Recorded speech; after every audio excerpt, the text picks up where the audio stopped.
नमस्कार दोस्तों, इन्फोटॉक्स के बहुत ही फ्रेश एपिसोड में आपका स्वागत है। तो चलिए शुरू करते हैं। आज की सबसे पहली अपडेट निकल कर आ रही है state owned oil company Bharat petroleum corporation limited BPCL को लेकर, जहां पर दोस्तों हमारे देश में cleaner fuel and green mobility को एक पुश प्रोवाइड करवाते हुए बीपीसीएल की तरफ से डिसाइड किया है कि वो हमारे देश में लार्ज स्केल पर ईवी चार्जिंग इंफ्रास्ट्रक्चर को डेवलप करेंगे। एंड इसी के चलते दोस्तों उनकी तरफ से उनके 7000 पेट्रोल पंप्स को हमारे देश की जो प्राइवेट इंडस्ट्री है जो कि स्पेसिफिकली ईवी इंफ्रास्ट्रक्चर को क्रिएट करती है उनको ऑफर किए जाने वाले हैं। सो बेसिकली दोस्तों अभी मैंने कल आपको बताया था कि हमारे देश की एक और oil company Indian oil corporation limited के द्वारा प्लान बनाया गया था कि वो अगले 3 सालों के अंदर अंदर इंडिया में 10,000 ईवी चार्जिंग स्टेशन को सेटअप करेंगे। एंड नाउ दोस्तों जो बीपीसीएल है उनकी तरफ से भी अनाउंसमेंट कर दी गई है कि वो भी 7000 ईवी चार्जिंग स्टेशन को सेटअप करने का काम फैसिलिटेट करने वाले हैं। और वैसे में दोस्तों आपको बता दूं कि जो आईओसीएल है उनकी तरफ से उनके जो 10,000 ईवी चार्जिंग स्टेशन है मोस्टली सभी के सभी उनके द्वारा सेटअप किए जाएंगे, जबकि बीपीसीएल के ये जो 7000 ईवी चार्जिंग स्टेशन होंगे ये इनके द्वारा नहीं सेटअप किए जाएंगे, बल्कि हमारे देश में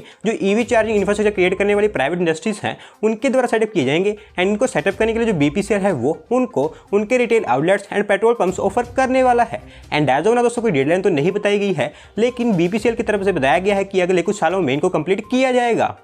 अगली दोस्तों अपडेट निकल कर आ रही है केदारनाथ धाम को लेकर, जहां पर दोस्तों उत्तराखंड स्टेट का जो रिलीजियस टूरिज्म सेक्टर है उसको बूस्ट प्रोवाइड करवाने एंड साथ साथ में केदारनाथ में जो टूरिस्ट आते हैं उनको और भी बेहतर टूरिस्ट फैसिलिटीज प्रोवाइड करवाने के लिए हमारे प्राइम मिनिस्टर जी के द्वारा केदारनाथ धाम में कई सारे प्रोजेक्ट्स का इनॉग्रेशन एंड फाउंडेशन जोन रख दिया गया है, जो कि टोटल 310 करोड़ रुपीज की वैल्यू रखते हैं। तो बेसिकली दोस्तों थोड़ा आपको डिटेल में बताऊं तो सबसे पहले यहाँ पर श्री गुरु आदि शंकराचार्य जी की एक 12 फीट हाई स्टैचू को अनवेल किया गया है। उसी के साथ साथ में Saraswati retaining wall, Aastha parts and Ghats, Mandakini retaining wall, तीर्थ पुरोहित हाउसेस, गरुड़ चट्टी ब्रिज, ये सब प्रोजेक्ट्स हैं जिनको इनॉग्रेट किया गया है एंड इनकी टोटल वैल्यू 130 करोड़ रुपीस की है। और दोस्तों बात करें फाउंडेशन स्टोन के बारे में तो redevelopment of Sangam Ghat, first aid and tourist facilitation centre redevelopment, admin office and hospital, 2 new guest houses, police station, command and control centre, Saraswati civic amenity building, ये सब कुछ मेन प्रोजेक्ट्स हैं जिनका फाउंडेशन स्टोन रखा गया है एंड ये टोटल 180 करोड़ रुपीस की वैल्यू रखते हैं।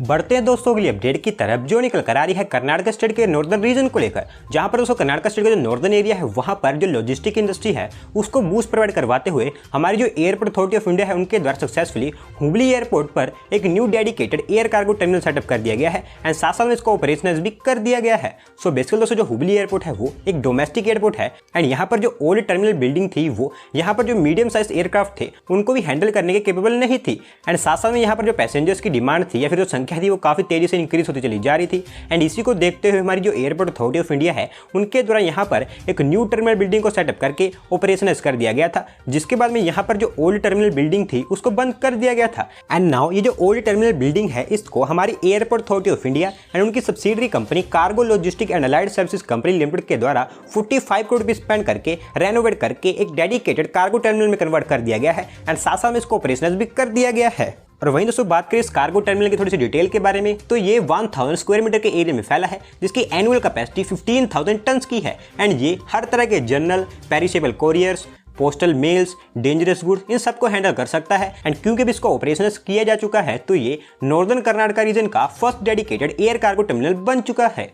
अगली दोस्तों अपडेट निकल कर आ रही है हमारी इंडियन रेलवेज को लेकर, जहां पर दोस्तों हमारे देश का नॉर्थ ईस्टर्न एरिया है वहां पर हमारी रेलवेज का जो रेल इंफ्रास्ट्रक्चर है उसको और भी बेहतर बनाते हुए north east frontier railway zone के द्वारा ये अनाउंस किया गया है कि उनके द्वारा जो दिगारू होजाई सेगमेंट है जिसका इलेक्ट्रिफिकेशन का काम किया जा रहा है उसको फास्ट ट्रैक बेसिस पर डाल दिया गया है एंड इसी फाइनेंशियल ईयर के अंत तक इसको कंप्लीट भी कर दिया जाएगा। सो बेसिकली दोस्तों हमारे जो north east frontier railway zone है उनके द्वारा हमारे जो नॉर्थ ईस्टर्न स्टेट्स हैं वहां पर रेल ऑपरेशन को और भी फास्टली बनाने के लिए कई सारे प्रोजेक्ट्स पर काम किया जा रहा है, जिसके अंतर्गत जो गुवाहाटी लमडुंग सेक्शन है उसकी डबलिंग का काम किया जा रहा है। एंड दोस्तों इसी के अंतर्गत जो दिगारू से होजाई के बीच में सेगमेंट है जो कि अराउंड 102 किलोमीटर का है इसको फास्ट ट्रैक बेसिस पर डाल दिया गया है, जिसके चलते यहाँ पर जो पैसेंजर एंड फ्रेट ट्रेन हैं उनको और भी संख्या में ऑपरेट किया जा सके। एंड दोस्तों इसके एक बार कंप्लीट हो जाने के बाद में हमारी जो नॉर्थ ईस्टर्न स्टेट्स हैं जैसे कि मणिपुर, मिजोरम, त्रिपुरा, असम, नागालैंड, यहाँ पर जो फ्रेट ट्रेन्स हैं वो और भी संख्या में ऑपरेट हो पाएंगी, जिसके चलते इस एरिया में जो इकोनॉमी एक्टिविटीज़ हैं उनको भी बूस्ट मिलेगा एंड साथ साथ में जो इकोनॉमिक ग्रोथ है वो भी एक्सीलरेट होता हुआ दिखाई देगा।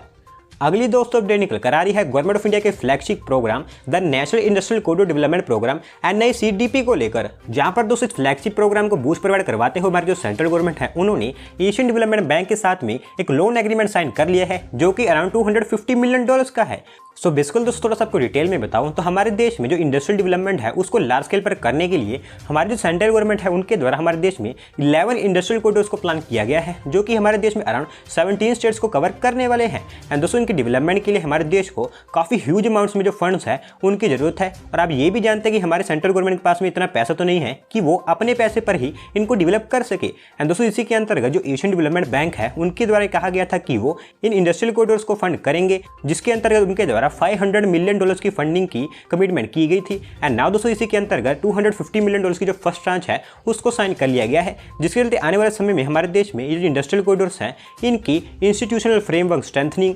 Industrial corridor capacity development, project readiness improvement, ease of doing facilitation, ये सभी काम किए जाएंगे ताकि इन इंडस्ट्रियल कॉरिडोर में इन्वेस्टमेंट करने के लिए डोमेस्टिक एंड फॉरेन इन्वेस्टर्स को अट्रैक्ट किया जा सके। अगली दोस्तों अपडेट निकल कर आ रही है नासिक महाराष्ट्र से, जहां पर दोस्तों नासिक म्युनिसिपल कॉर्पोरेशन के अंडर में जो अनयूटिलाइज्ड वैकेंट लैंड आती है उसको यूटिलाइज करने के लिए नासिक म्युनिसिपल कॉर्पोरेशन की तरफ से डिसाइड किया गया कि वो इस वैकेंट लैंड पर शॉपिंग कॉम्प्लेक्सेस एंड मॉल्स को डेवलप करने वाले हैं। एंड जल्दी इनको डेवलप करने के लिए जो DPR है उसको प्रिपेयर किया जाएगा। सो बेसिकली दोस्तों जो नासिक म्युनिसिपल कॉर्पोरेशन है उनके पास में काफ़ी सारी अनयूटिलाइज्ड वैकेंट लैंड है एंड उन्होंने डिसाइड किया कि वो इस अनयूटिलाइज्ड जो वैकेंट लैंड है यहाँ पर कमर्शियल डेवलपमेंट करके थोड़ी सी रिवेन्यू जनरेट करने वाले हैं। एंड दोस्तों इनका जो प्रोग्राम होगा इसको 2 फेज में इंप्लीमेंट किया जाएगा, जिसमें फेज 1 में नासिक में 10 लोकेशंस को आइडेंटिफाई किया जाएगा जहां पर शॉपिंग कॉम्प्लेक्सेस एंड मॉल्स को डेवलप किए जाने वाला है। एंड इन्हीं प्लेसेस पर पब्लिक अमेनिटीज जैसे कि स्कूल्स, हॉस्पिटल्स, डिविजनल ऑफिसेज, इस तरह के थिंग्स को भी डेवलप किया जाएगा। और वहीं बात करें सेकंड फेज की तो फेज 1 कंप्लीट हो जाने के बाद में जो सेकंड फेज है उसमें भी इसी तरह के सिमिलर बेसिस पर डेवलपमेंट किया जाने वाला है।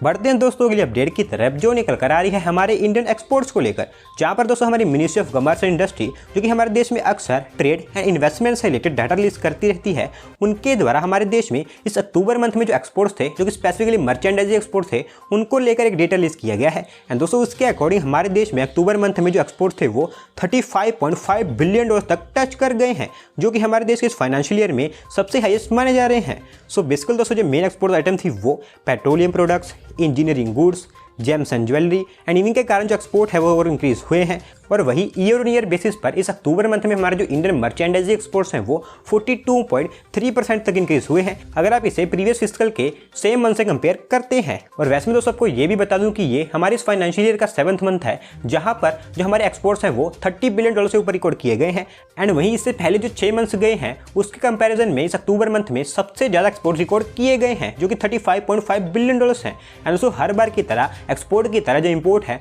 वो भी काफ़ी तेजी से इंक्रीज हुए हैं, जो कि इंक्रीज होकर $55.4 बिलियन रिकॉर्ड किए गए हैं। एंड इसी के चलते जो ट्रेड डेफिसिट है वो इंक्रीज होकर $19.9 बिलियन पर पहुंच गया है। तो दोस्तों उम्मीद करते हैं कि आने वाले समय में हमारे जो एक्सपोर्ट्स है वो इंपोर्ट्स की तरह ग्रो होंगे और जो इंपोर्ट्स हैं वो कम होते हुए दिखाई देंगे।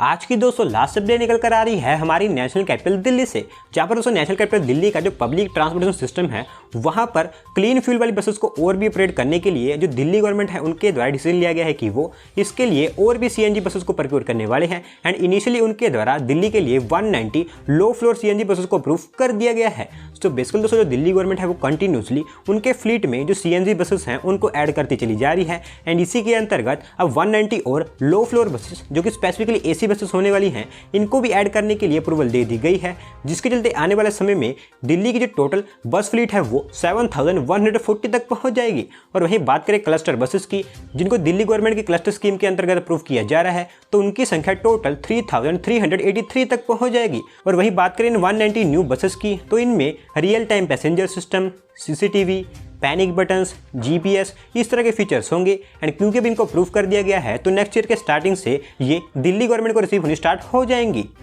तो दोस्तों आज की वीडियो में बस इतना ही। अगर आप अपनी तरफ से कोई अपडेट सबमिट करना चाहते हैं तो डिस्क्रिप्शन में दी गई लिंक पर क्लिक करके सबमिट कर सकते हैं। और अगर आज की वीडियो पसंद आई हो तो वीडियो को लाइक करें, चैनल को सब्सक्राइब करें। धन्यवाद आपका वीडियो को देखने के लिए।